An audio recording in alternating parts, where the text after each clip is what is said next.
Thank you very, very much, Charity. I think your example is fascinating. I think we have a lot to learn from you, especially when you talk about having a collective vision. I think this is something we're lacking in Greece. A lot of the times, each individual person doesn't know what they're working towards. So if we have a collective vision, that really, really helps you, especially when talking about reform. So I would like to invite on stage as well Nick Malkoudis, editor of Macropolis, who will be moderating the discussion. And you will be all discussing about how these examples can be relevant to Greece. Thank you. Good morning. Can you switch this on? Go. Yeah. It's on? Yeah. Thank you. Good morning.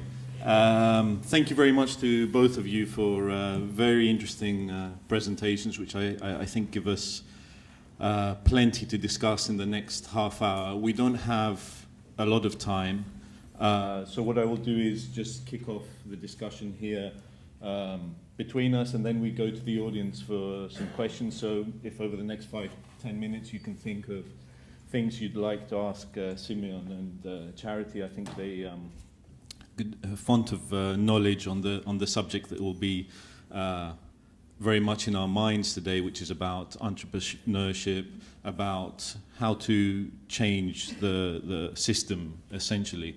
And Simeon, if I may start with you, you know, my job is to analyze political and economic developments in Greece and try and make sense of them, which is not always easy, and to try and work out where the country is heading. But I also have another hat, which is as the co-owner of a Greek SME, if you like. So I look at what you said from 2 points of view, and when you were talking, for instance, about the difficulties in terms of selling a property or buying a property, makes me think of, in Greece during the crisis, we set up what was called the one-stop shop to go and set up a business. And my comment about that is, it is indeed a one-stop shop if you make 37 stops before you're there and a few more afterwards. And that's really what we're discussing here, is how to change that. And Charity, your story is very inspiring. But I would like to start with this question. You mentioned, Charity, also that the Kenyan president was very active in trying to change the system. And I'll start with you, Simon, from your experience. Does it have to be a top-down process, or can it be people on an entrepreneurial level finding ways to subvert or bypass the system? Or do we need someone at the top to be changing it? The short answer is we do need somebody at the top to realize that difficult conditions require difficult decisions, and then just close your eyes and jump. And especially in countries like Greece, where for the last nearly decade we've experienced difficult economics, difficult social change, you basically need a committed prime minister or somebody high in the government to say, we're going to do things differently. We've shown that there is some progress, gradual progress, but in countries like Greece, I would say you need somebody. This is why I was giving the example with taxes, you know. Why cannot a politician imagine a situation where you have a low tax rate, but you collect it, rather than saying, well, we'll keep taxes 3 times higher than in our neighboring country, but then we're not going to be collecting from everybody. It's just a different mindset. But if you switch to this mindset, you're going to be at a much better equilibrium. And you need this jump. Otherwise, you can subvert the system. You can try through reloading at the local level or the entrepreneurial level. But you can only go so much. You do need a president, a prime minister to shift the thinking of government services. As a sort of short case study, because you mentioned Bulgaria and Greece and lots of Greek companies moving to Bulgaria for the lower taxes. How did this happen in Bulgaria? How was the tax system made so efficient there? a financial crisis. We had a meltdown of the banking system in the late 1990s, and there was a brief period where politicians basically thought, well, nothing's working anyhow, so we might as well try something new. And they went for a relatively radical change that in normal times is not possible. Incidentally, most reform happens that way.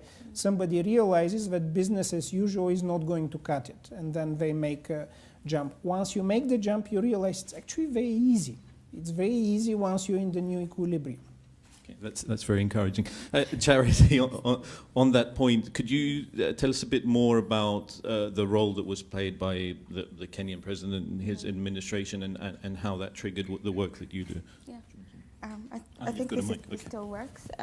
Yeah, so I think the president was instrumental in setting the agenda and in holding everyone else accountable. So the way it started actually is the private sector went up to the president and said, if this is what you're interested in, here is something we would like for you to work on.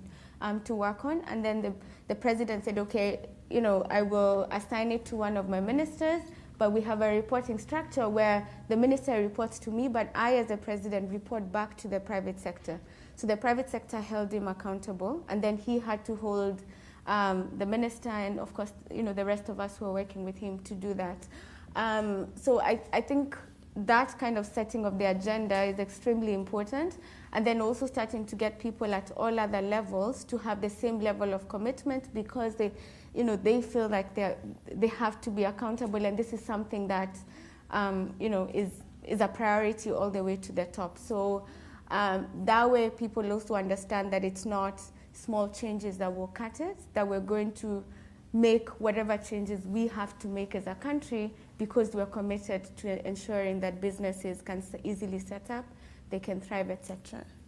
Okay, just continuing with you, you mentioned about the importance of empowering people within the public administration, and this is a very relevant point to Greece. A foreign correspondent who spent a lot of time in Greece before leaving the country described it to me as the culture of the proedros, the culture of the president or the chairman that exists within the public administration, where no one wants to take responsibility for anything.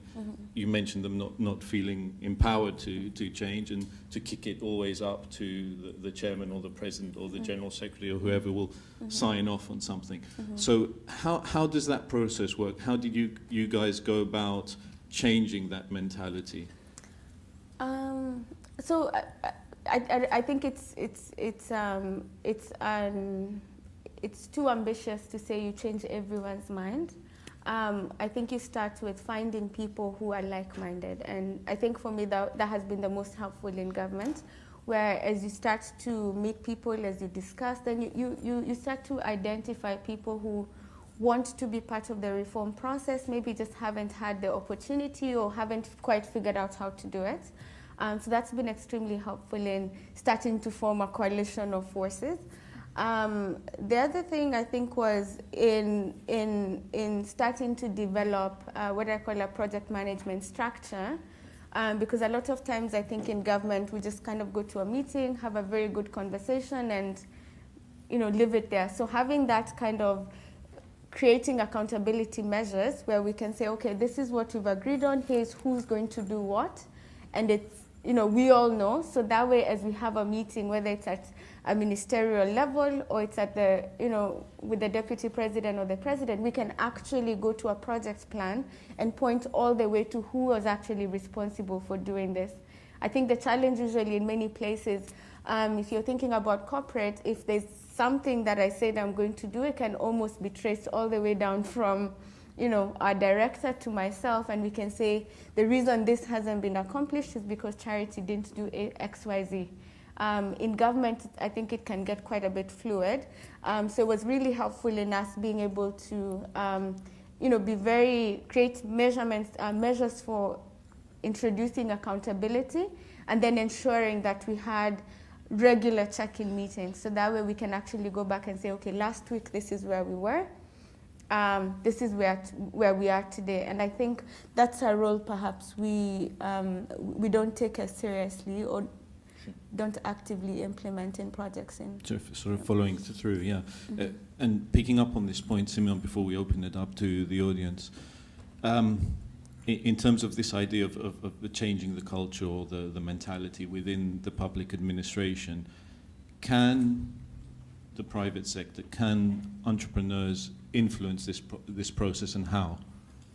Certainly can influence it by first pointing the problem and secondly saying, and by the way, we can help you. Here's the solution. It's easy. Some of it is administrative, some of it, as Charity mentioned, is actually new technology. Simple new technology. Many steps are not needed if you can just go online and do this. But I think particularly this kind of, journalists, but also people who have studied abroad, have worked abroad, like most of us, I think can be very effective by, so politicians are very vain. You almost have to be vain to be a politician, right? Otherwise you're different places. So what I found both in my government when I was in Bulgaria, but also in doing this report, that the easiest way for me to actually get a politician to reform is basically to say, it's so embarrassing that all of your neighbors are better than you. So why is it that you, Mr. Prime Minister, seem to be doing worse than your neighbors, Bulgaria and Turkey and so on? So people get very annoyed. So especially if journalists ask them,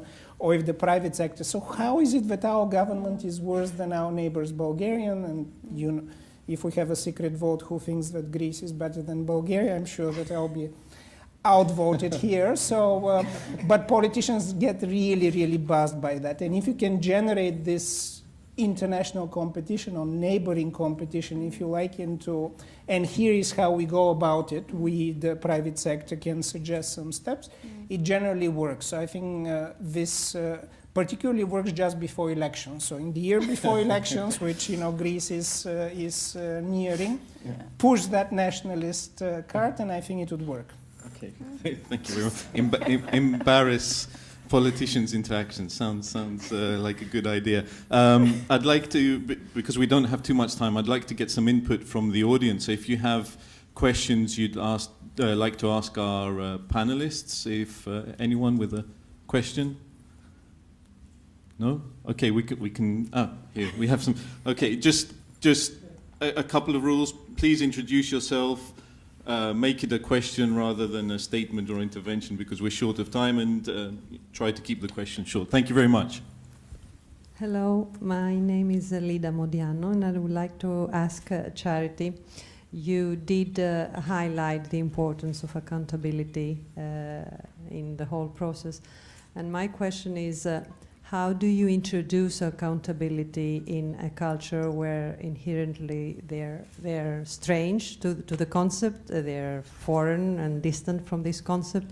And if it's through incentives, what sort of incentives do you provide to introduce accountability? Do we Do them one at a time. So I think there's several ways to introduce accountability. I think technology is one, where it sort of shows up implicitly in the systems that you create. Because I think accountability, the first step is actually measurement. In many places we talk about accountability, but if I can't measure to what extent we're being accountable, then it's really difficult to have that conversation. So I think there are ways that we can start to introduce some measures to just be able to actually see what's happening. I think that's the beginning step. The second part is likely the harder one, and I think you're sort of talking about that, where we ask, is it really incentives? Is it enforcement that works? And I think you likely have to look at specific situations. So like some of the work that we have done, we've had to do a bit of both. So where there are certain incentives for agencies that will reform fastest, and agencies might also have their particular incentives. So for example, our utility company is run as a private company. So there they have a very clear incentive, which is profitability. If I come to our company, the agency that registers company, not so much, no profit incentive. So there we had to have a mix of incentives for the management as well as, and I want to say targets, performance targets that the head of the agency had to have, so that way they could try and implement some measures of accountability. I think it's not an easy thing to do, and especially because at least in Kenya, most of our government employees, it's more or less a permanent job. So if we're talking about performance incentives, very, very little, because for you to get promoted, you need to have worked in a particular job X number of years, not so much based on, it's not meritocratic. So I think that's something that we haven't entirely figured out, but at least we play around with certain measures to see if they're impactful. And I think on at least starting to use technology as a way to measure has been the starting place for us with accountability. I can go to a government agency and say, your service delivery charter says you register a company in 1 day. The data says you register in 10. That's a beginning of a conversation. Yeah. It's very interesting. If I could bring you in as well, Simeon, with a current example, we're currently going through a process in Greece of performance evaluation within the civil service. The process was delayed by several months and has now supposedly been completed only by the government giving the responsibility to the heads of department and telling them that if it's not completed, they won't be able to be promoted or moved to other positions. And even within that, there's opposition and boycotts from the Civil Servants Union. So this is a very relevant point to the Greek situation. How do we go about changing that? Well, so we started saying that without civil servants seeing a clear signal from the top that things are going to be different, we are not going to just kind of do it because Brussels wants it or because somebody else wants it. So you need to have a clear political signal. Political signals are, politicians generally, as I mentioned, are vain, so they don't want to do difficult things that hurt their ratings. So in some sense, you need to connect it somehow to their ratings and say, if you do this, you're going to have higher rating. You're going to be better than your neighbors, you're going to win the next elections, and so on. And it happens that improving the environment for business does win you votes, because the mass of people are somehow one way or another involved in business, either directly or through their family. So even small changes are seen in society. So it goes to the accountability point, but not just performance review by performance review, but somehow getting the media, society, organizations like this organization basically highlight both successes, but also what needs to be done. And in some sense, all of the different rankings, not just doing business, various other rankings that we've discussed, help in that regard, because they say, look, if you do this, you'd be here, and if you do this, you'd attract so much business. In my mind, these comparisons, these competitions work better than performance reviews within the administration, because you can always fake it somewhat, the performance review. And I think across Europe, there is a lot of faking in performance reviews. I don't think it's just Greece. But if you start somewhere, then you see, okay, so that's actually working. It's getting me some attention. And one topic perhaps later on we can transition is you can also get Greek politicians, top politicians and government to not only think of, if I reform, this is better for me domestically, but we actually have lessons for the rest of Europe. We've actually gone through some difficulties that others have not. Hopefully we've learned from that. And now we can tell the rest of Europe how to go through some difficulties. And if you elevate it to that level, my view is you're suddenly going to get people, Prime Minister, Finance Minister, and so on, to be more courageous about pushing. I look forward to the day we start exporting our know-how on this particular subject. It will be a very happy day indeed. We had another question, the gentleman here in the front. Thank you. My name is Apostolos Kremadalas, and I wanted to ask you both. You've presented a lot of interesting facts about, where Greece stands, against other countries in different, rankings. The question is, how do you see your people in the social media, for instance? How people respond to those, where they see those rankings? And the reason I'm asking is, as a Greek, I know that we are a very proud, nation. So we tend to be really proud about looking at those, being dismissive about those facts sometimes, that we know better and we don't care about those rankings, for instance. So how do you know, what's the feedback you get or you read in social media about those rankings? Please.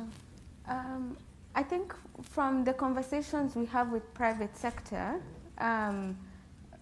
they live that experience every day, right?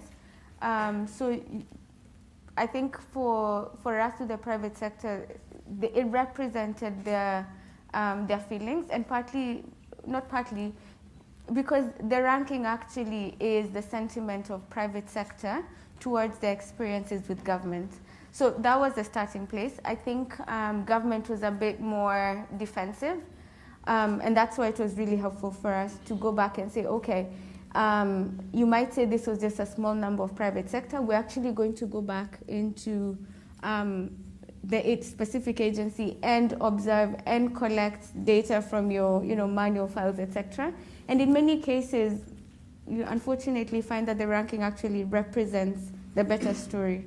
So once we were able to incorporate private sector, I think it really changes the narrative, and then people are able to come back and say, okay, maybe I haven't thought about, as government, I haven't thought about the fact that it's actually 10 additional steps beyond the interaction that an individual might have with me as agency A. They actually have to go to 10 other places. So we need to think about how to all come together. I think this is an interesting point in terms of the public debate in Greece, in terms of the public administration, in terms of the ease of doing business. We've had a sort of very black and white discussion over the last few years, which is a lot of people very frustrated with the public sector. Why should we be paying so many salaries during the crisis? We need to reduce the size and so on.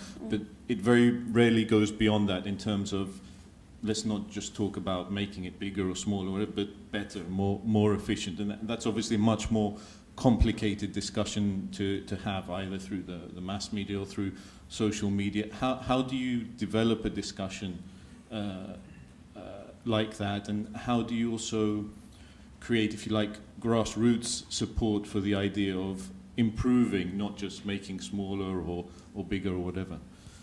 Well, I think it relates to the previous question, is that you need to almost force the politician to look at any of these procedures or these cases, if you like, through the eyes of the average business, not the large foreign businesses, because they have ways to do things, but the average domestic business. And you're right that on any kind of rankings, at least my experience is, the government says we're much better than that, and the private sector says we're much worse than what is presented. So you need to sort of bring the experiences closer together and say, here's the data, why don't we check? And in my previous experience with the World Bank, not in Greece, but in other countries, including in Southern Europe, Spain, for example, I've literally suggested to ministers, would you like the two of us now to go and basically try to register a business to see how it works? Of course, in Spain, they immediately started making calls, and it was a lot easier than it would have been. But, that takes organization. This is a good first step. Whether in Greece, by the time that we offer the minister this, the public administration will move or not. So. We can all club together to pay for your ticket to come over and try this. So I'm happy to do it. It's a good exercise, because suddenly the politician goes somewhere, and, in one country also in Europe we went, and actually nobody was at the office. It wasn't lunchtime or anything, but nobody was in the office. Closed for business. Exactly, permanently closed for business. So he immediately got the point. So we need to bring the experience to be. Most politicians actually have never done business. and we need to at least approximate the experience. And I think this is where this type of people who have the experience, who know how it's done in other countries as well, can serve as good intermediaries.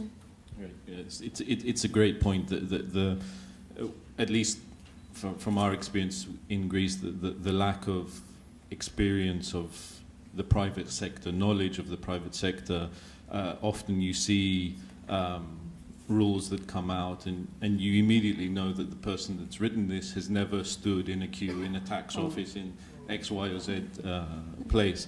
We have 3 minutes left. Time for one more question from the audience. We've got two. Let's see if we can squeeze them in. One down here. Right behind you. Thank you. I'm George Boretos. Question for both of you, Charity and Simeon. Based on given the current state in Greece, with all the troubles and problems in doing business, problems that you have faced in Kenya, as I understand, and in Bulgaria in the past, what would be your advice for young entrepreneurs and startup companies? Should they stay and wait for things to get better? Should they leave? Or is there a solution, a better solution somewhere in there in between? Charity, do you want to start? Yes. Difficult question. You're a young entrepreneur, so. Well, I don't believe in giving up. So, I would say, stay, because I think you have to think about a bigger picture. But I think my message would not just be for entrepreneurs. I think it would be to say, yes, entrepreneurs stay, but government needs to realize that they won't stay forever. Because at the end of the day, as an entrepreneur, you want to spend most of your time in creating and and building a business rather than worrying about government. So yes, I want to say stay, but I think the bigger message is actually to government to say they won't stay forever. So in this condition, so government really has to pull up their socks. And I think entrepreneurs are, they're generally creative, so they'll talk with other people and then they'll try and find ways to make things simpler, but that's not the way to do it. Yeah. There are opportunities in difficult conditions, and there are more opportunities currently to do business in Greece, I would say, than in the UK. So from that perspective, it's good to work there. But you always, I think, have to give the government the signal that, they're on the clock. So if they continue with businesses as usual, entrepreneurs are becoming more and more global, so to speak. Europe is, with a few exceptions like the UK, quite open. So there's only a limited time before entrepreneurs say, I have better opportunities somewhere else. So in that regard, I'm a bit more open of, if it doesn't work in your country because it's too frustrating, try somewhere else, and then come back again with more experience and hopefully more opportunity to influence domestic policy. Okay, that's great. We have 1 minute left. If it's a very brief question. We had a lady at the back who wanted to ask something. Just very, very quickly. Thank you. Thank you very much.